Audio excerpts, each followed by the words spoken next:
மத்திய சுற்றுச்சூழல் அமைச்சகம் இருக்காங்களே, இவங்க ஒரு நிபுணர் குழுவை ஃபார்ம் பண்றாங்க.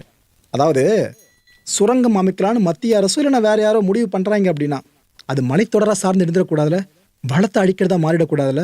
ஸோ இந்த ஆரவள்ளி மலைத்தொடர் அப்படின்றது எதை வச்சு நாம மெஷர் பண்றது?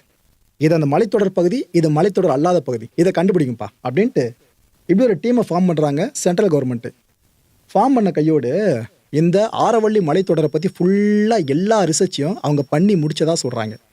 முடிச்ச கையோடு சுப்ரீம் கோர்ட்டில் அந்த ரிப்போர்ட்டை தாக்கல் பண்ணுறாங்க.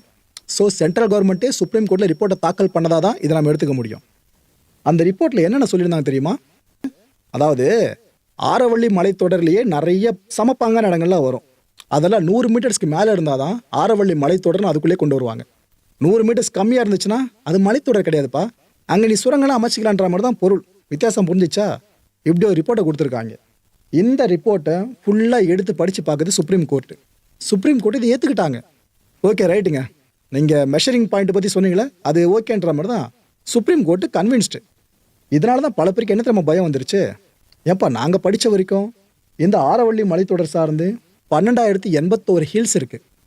அதில் 1048 ஹில்ஸ் மட்டும்தான் 100 மீட்டர்ஸ்க்கு மேலே இருக்குது. இட் மீன்ஸ் 328 ஃபீட்டுக்கு மேலே இருக்குது. அப்போ இதெல்லாம் நீங்கள் ஆரவள்ளி மலைத்தொடர்னு சொல்லிட்டு தொடமாட்டீங்க சட்டத்தின்படி. அப்போ எஞ்சி இருக்குல்ல பெரும்பான்மையான ஹில்ஸு, அதோட நிலைமை என்னங்க? 100 மீட்டர்ஸ்க்கு குறைவாக இருக்குன்ற ஒரே காரணத்துக்காக அந்த மலையை அழிச்சிட போறீங்களா என்ன, அந்த ஹில்ஸ் எல்லாத்தையும் அப்படின்னு கேட்க ஆரம்பிச்சிட்டாங்க பல பேரும்.